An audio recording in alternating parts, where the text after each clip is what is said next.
대한민국 근현대사를 환경적 세계관으로 알리고 전하는 대한역사문화원의 한국 근현대사 바로 알기 특강입니다. 자유를 위해 싸우다 5번째 이야기. 하나님이 주신 통찰력으로 일본의 패망과 대한의 해방을 선포한 이승만 박사 이야기입니다. 1931년 만주사변 이후 국제정세는 한국의 독립에 한 걸음 더 유리한 쪽으로 흘러가기 시작했습니다. 1937년 7월 7일 중일전쟁이 발발하자 중국은 미국의 협력을 기대하며 일본을 국제연맹에 제소했고, 국제연맹은 일본이 무력을 사용하여 중국을 공격한 것은 1928년 8월 27일 파리에서 체결한 전쟁 규탄 조약인 부전조약 위반이라는 결론을 내렸습니다. 국제연맹은 중국과 일본이 직접 교섭하여 합리적인 해결책을 찾을 것을 촉구하는 한편 브뤼셀에서 9개국 조약 당사국의 국제회의 개최를 권고하였습니다.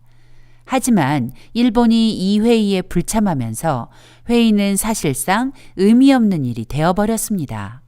더구나 미국도 소극적 태도로 일관했습니다.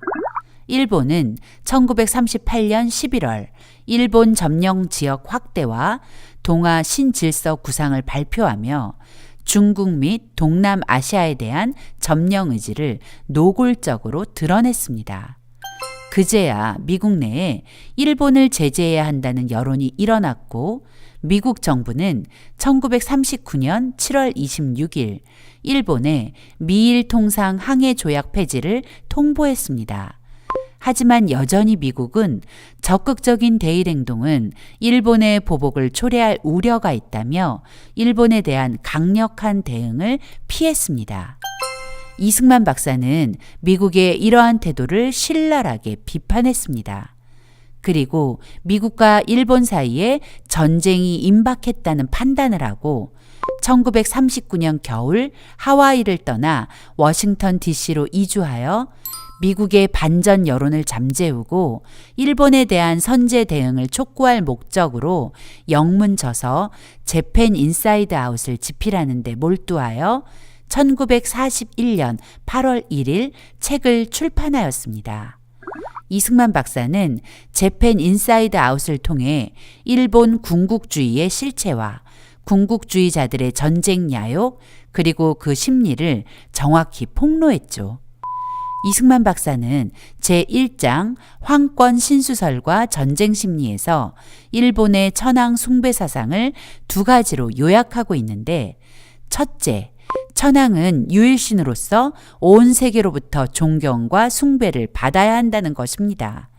둘째, 천황이 지배하는 세상을 만들기 위해 전 세계를 정복해야 한다는 것입니다.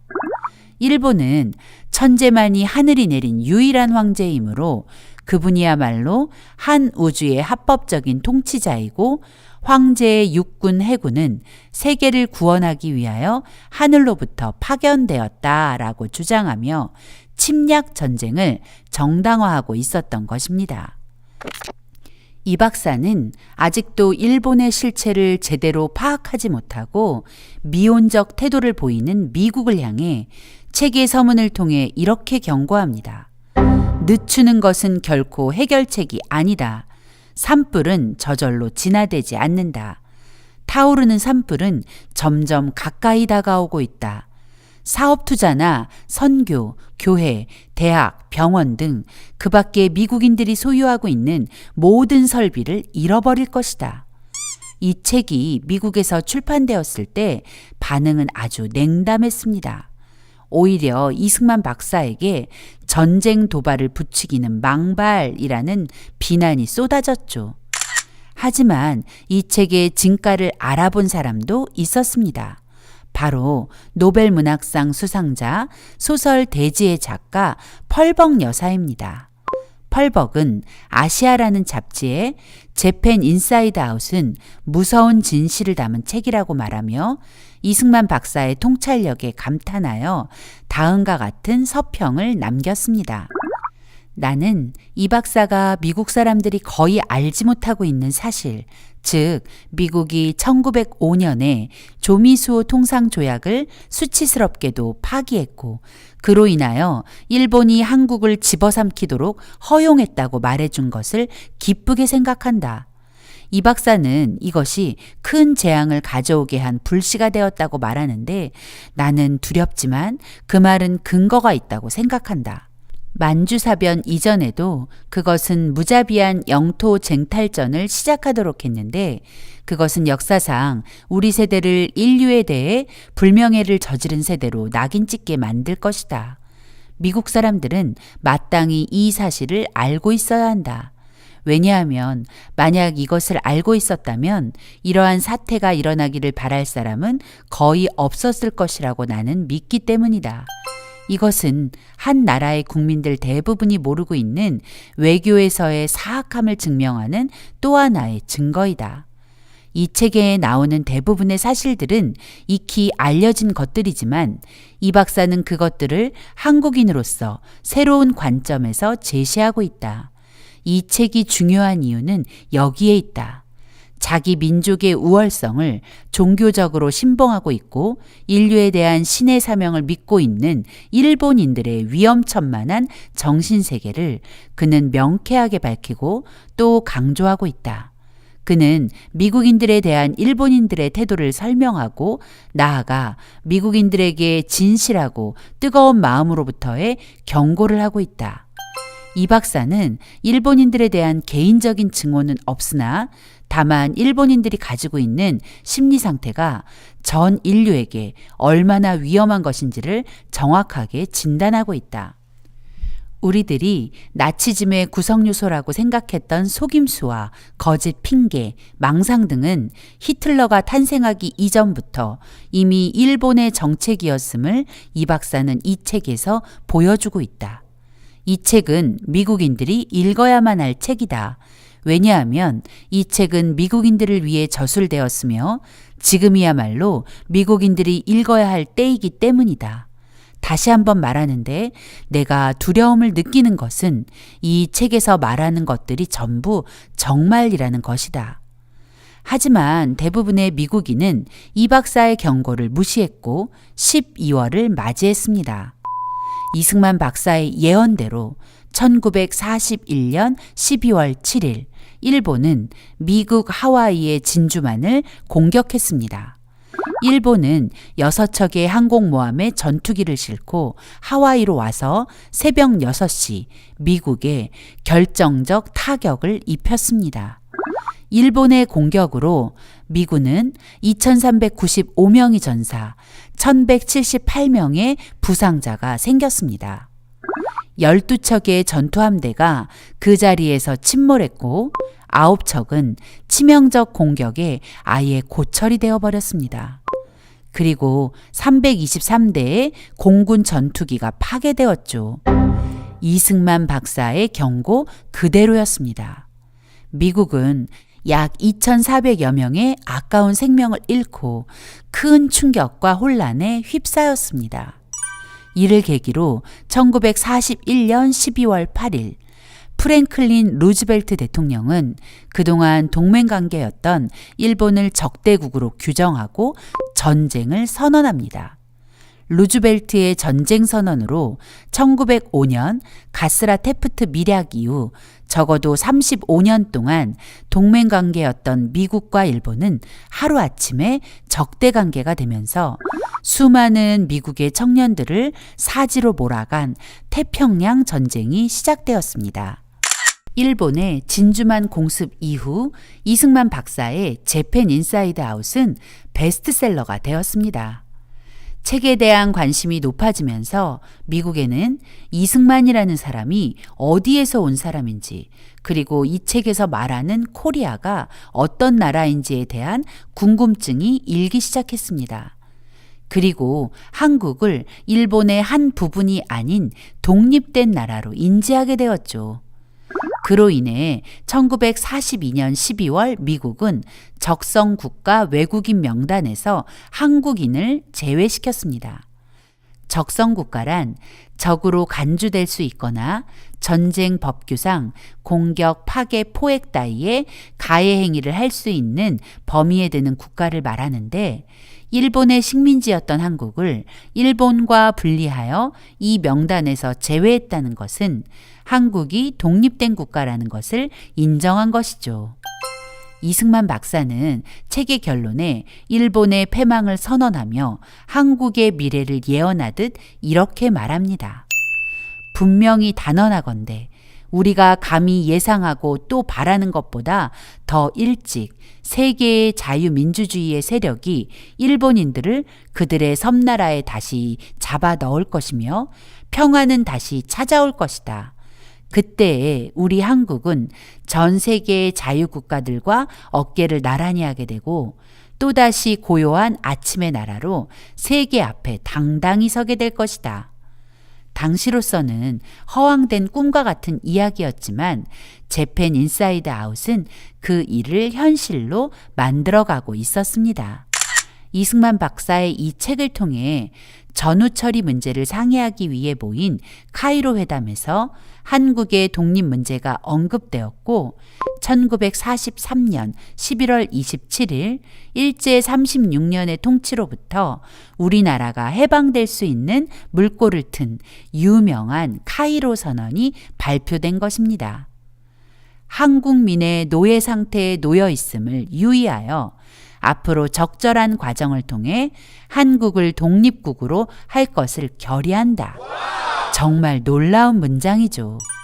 결국 카이로 선언은 1945년 7월 26일 일본에 대해 무조건적인 항복을 요구하는 포츠담 회담으로 이어졌고 포츠담 회담은 1945년 8월 15일 일본의 패망으로 이어졌습니다. 그리고 마침내 36년 일제 식민 통치가 막을 내리고 우리는 자유와 해방을 얻게 된 것입니다. 이 일은 결코 우연이 아니었습니다. 세계 정세를 정확히 읽어내고 일본의 속내를 정확히 간파한 이승만 박사의 통찰력이 만들어낸 결과물이며 무엇보다 대한민국의 탄생을 준비하신 하나님의 놀라운 섭리였죠. 태평양 전쟁이 발발하고 약 6개월이 지난 1942년 6월 이승만 박사는 VOA, 미국의 소리를 통해 한국의 동포들에게 라디오 단파 방송을 보냅니다. 잠시 이승만 박사의 육성을 들어볼까요? 외적이 양양자득하여 온 세상이 다 저의 것으로 알지만은 얼마 아니해서 벼락불이 쏟아질 것이니 이황 히로히도 멸망이 멀지 아니한 것을 세상이 다 아는 것입니다. 이 박사는 분명한 어조로 일본의 패망이 가까이 왔다라고 말합니다. 그리고 이랑 히로히토의 머리 위에 불벼락이 떨어질 것이라고도 말합니다. 그 당시 그 누구도 일본의 패망을 상상하지 못하고 있을 때 이승만 박사는 곧 일본이 망할 테니 조금만 더 힘을 내라며 동포들을 격려했습니다. 그런데 3년 후 정말 그의 그 말은 현실이 되었습니다. 1945년 3월 10일 미국은 일본의 수도 도쿄에 3시간 동안 2,400톤의 네이팜탄을 쏟아부었습니다. 이랑 히로히토의 머리 위에 불벼락이 쏟아졌고 도쿄는 불바다가 되어 완전히 초토화되었습니다. 하지만 이랑 히로히토는 항복하지 않았습니다. 결국 미국은 8월 6일 히로시마에 그리고 8월 9일 나가사키에 원자폭탄을 투하했고 1945년 8월 15일 이랑 히로히토가 무조건 항복을 선언하며 우리는 그토록 바라던 해방을 맞이하게 된 것입니다. 일본의 나라를 빼앗기고 36년 만에 극적인 해방을 맞이한 전 과정을 살펴볼 때 우리의 힘으로 얻어낸 승리가 아니라는 것을 고백하게 됩니다. 이미 망한 나라에 국력이나 군사력이 남아있을 리 없지만 있다 하더라도 우리의 국력과 군사력으로는 해방은 가능한 일이 아니었습니다. 우리는 일제 36년의 역사를 단순히 한 나라가 한 나라를 빼앗은 것으로만 생각하면 안 됩니다. 우리 눈으로 볼 수 없는 영적 세계, 그리고 그 안에서 벌어지는 영적 전쟁이 있었다는 것을 알아야 합니다. 우리가 이 강의를 시작하면서 하나님의 조선 탈출 프로젝트에 대한 이야기를 나눈 바 있습니다. 하나님께서 동방의 작은 나라 조선을 주목하셨고 죽어가는 조선에 선교사를 보내 복음으로 조선의 백성을 깨우셨습니다. 하나님의 명령에 순종하여 복음을 가지고 조선에 온 선교사들은 조선의 영적 자유를 선포하고 교육, 의료를 비롯한 자유민주주의 정치 체제를 이식하여 조선 백성에게 자유를 선물했습니다.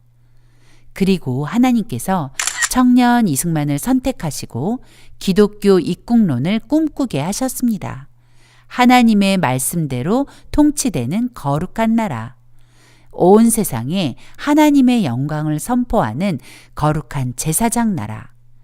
일제 식민지 36년은 바로 이 놀라운 꿈, 거룩한 제사장 나라 대한민국의 건국을 방해하려는 사단의 전략이었던 것입니다.